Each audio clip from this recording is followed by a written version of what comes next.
Did you know that most readers decide whether to keep reading a book within the first 30 seconds?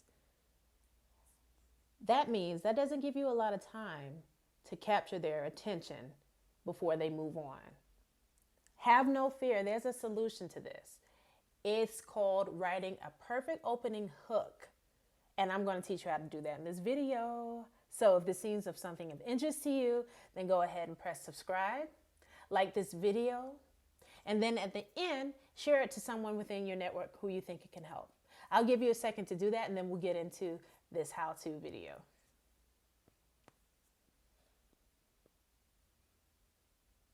All right. I am Lynette Renee Doby. Thank you so much for doing those actions. And I am an Amazon best-selling ghostwriter. And I'm here to help you understand how easy and how much fun it is to write a nonfiction book.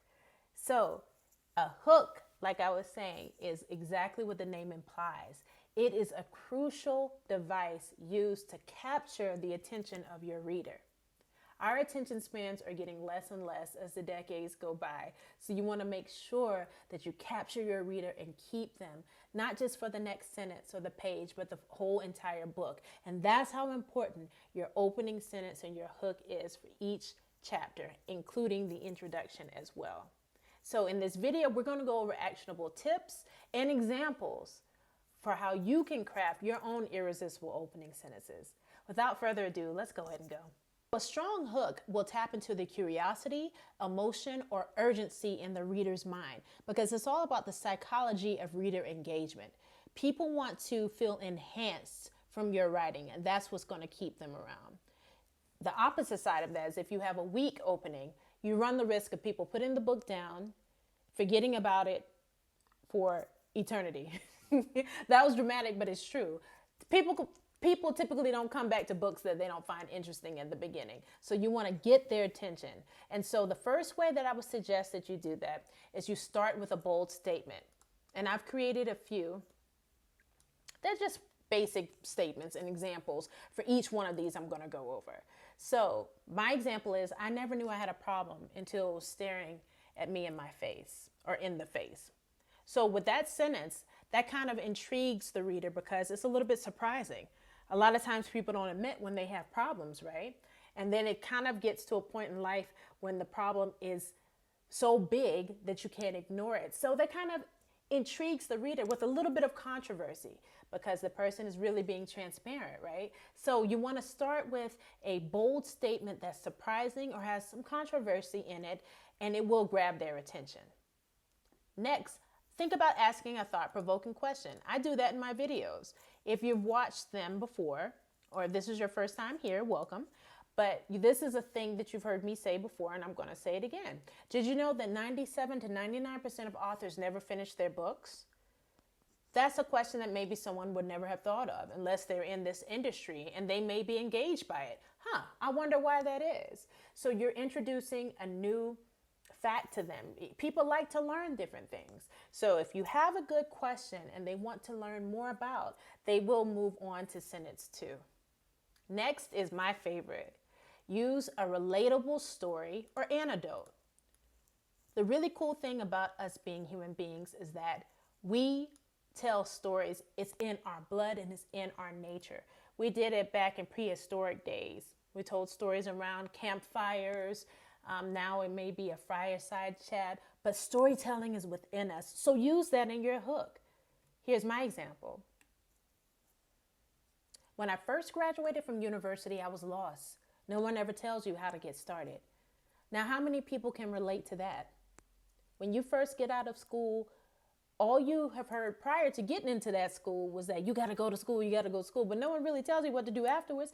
That's a relatable story, and it gets the reader primed because they already see themselves within the words, so they want to read on further to see how similar or dissimilar your situation was from theirs. So always start with a really good relatable story that creates an emotional connection. Next, you want to have a little mystery. People like a good mystery because sometimes we're a little bit nosy and we want to know, behind the scenes things, and, there's a little intrigue with mystery. So use it when it comes to your hook. Here's my sentence. There's a secret when it comes to writing well. My experience has taught me, and now I want to teach you. Everyone kind of wants to feel as if they have an edge over someone else, like they know some secret information. It may be common knowledge in the circles that you are in, but still it may be new to the reader's eyes and they want to know. So they want you to kind of tease them with some information without giving it all away, because if you do that, that sets you up for the next one. And that is to end the chapter or the introduction, wherever you are with regards to the book, end it with a call to action or a promise. I did it with this video. I told you we'd be going over actionable tips that you can use to write your own compelling opening hook statement. So this sentence is similar to that. By the end of this book or chapter, you would say book if you're at the introduction, or of course the chapter when you're at the end of the chapter, you will know the secret and how to use it to your advantage. So these two sentences kind of tie in together, and you're kind of doing a callback from this first sentence with this one. But at the end of the day, you want to make sure that the reader knows where they're going with you on this journey throughout the pages of the book, and that they will actually get something valuable from completing your book. So it all kind of ties in together. Next, I have some common mistakes that I think you should avoid, because they're not that helpful when it comes to having a strong opening hook. The first one is don't be too vague or generic. You don't want to just say something like this. This is a don't do. Monitor your mind. It keeps secrets from you. Okay, it's not a terrible sentence, but contextually, what does that really mean? How is it going to impact the reader by knowing this? It's just too vague. It's just lacking. It's flat. Don't be cute when it comes to these. Be clever. Next, do not overload your reader with too much information too soon. Here's an example of this.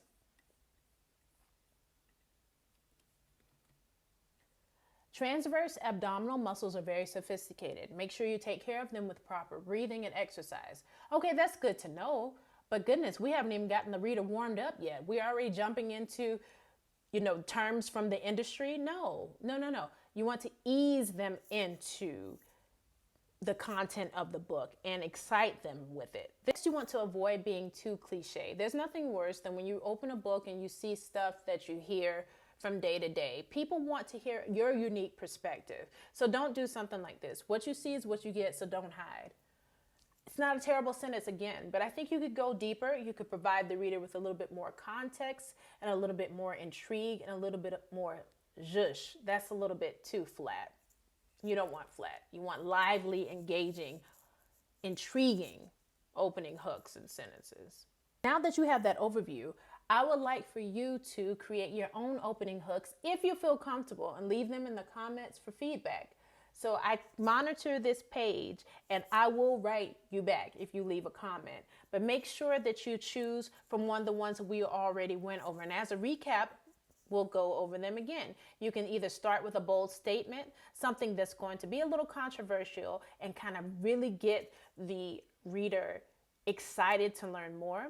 Then you could either do a question, a little known fact within your industry or that's germane to your topic that people don't widely know, that will want the reader to kind of understand why that occurs.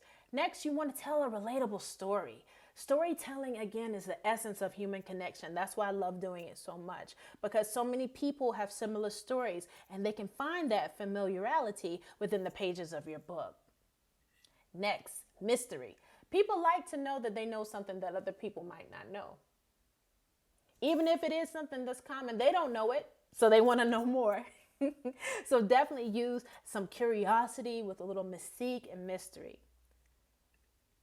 Lastly, you want to tell the reader, where are we going? By the end of this book or chapter, what will I know that I didn't know before? People want to learn things, again, that others don't readily know. So use that to your advantage. All right, so I'm so happy that you were here to do this video with me. Let me know in the comments if you like this format. I would love to do another how-to video. Maybe we could go over nonfiction structure next. Whatever you'd like, let me know in the comments if you could do a one-on-one consultation with me. Just pretend that's what this is. What would you want to learn about the most? And if you do want to take the conversation a little bit further, then definitely visit www.rightwayconsulting.net and schedule a time to meet with me, and we can talk about either your project, if you are an author who's wanting to publish this year, or if you're a writer who wants to learn how to write better, we could talk about that as well. Just go to the website, fill out an inquiry form, and I'll be sure to be in contact with you. Thank you so much for spending this time with me, and I look forward to seeing you in the next upload, and I hope you have an amazing evening, morning, or afternoon, depending on the time you're viewing this video. Speak soon.